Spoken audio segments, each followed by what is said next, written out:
2 ഷർട്ടും മുണ്ടൊന്ന് തേച്ചേ. ഞാൻ ചോദിച്ചോ കേട്ടോ, നിങ്ങൾ എവിടെ പോണെന്ന്? തേക്കടി.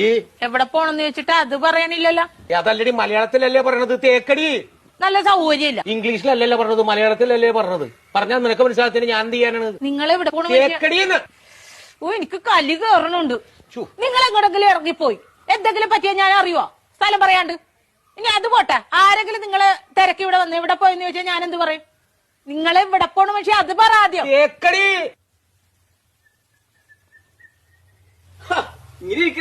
റെഡിയായില്ലേ?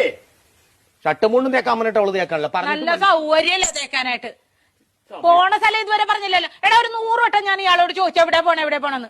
എന്നിട്ട് അയാൾ തുണി ആക്കണ കാര്യം പറയണല്ലാതെ പോണ സ്ഥലം പറയണില്ല. എനിക്കും പറ്റൂല, ഇയാൾക്കാ പറയാൻ കഴിയില്ല. നീയെങ്കിലും ഒന്ന് പറയാം എവിടെ പോണത്. തേക്കടി. ആഹാ, അത് കൊള്ളാല. ദേ ഒരു കാര്യം ഞാൻ പറഞ്ഞേക്കെ, എന്റെ കെട്ടിയൻ എന്നെ ഇടിപൊടിന്ന് വിളിക്കും. എന്ന് വെച്ച് കണ്ടവന്മാര് വീട്ടിൽ കയറി ഒന്ന് ഇടിപൊടിന്ന് വിളിച്ചിട്ടില്ല, അടിച്ച കാരണം വിളിക്കും. പറഞ്ഞാൽ മനസ്സിലാവൂല, അതാണ് ഞാൻ പറഞ്ഞത്. ഞാൻ പെടാപ്പാട് വെട്ടിയിരിക്കണ ഇപ്പൊ ഇവിടെ കിടന്നു. നിനക്ക് എന്നാ കാര്യടാ എന്നെ ഇടിപൊടിന്ന് വിളിക്കും? തേക്കടി.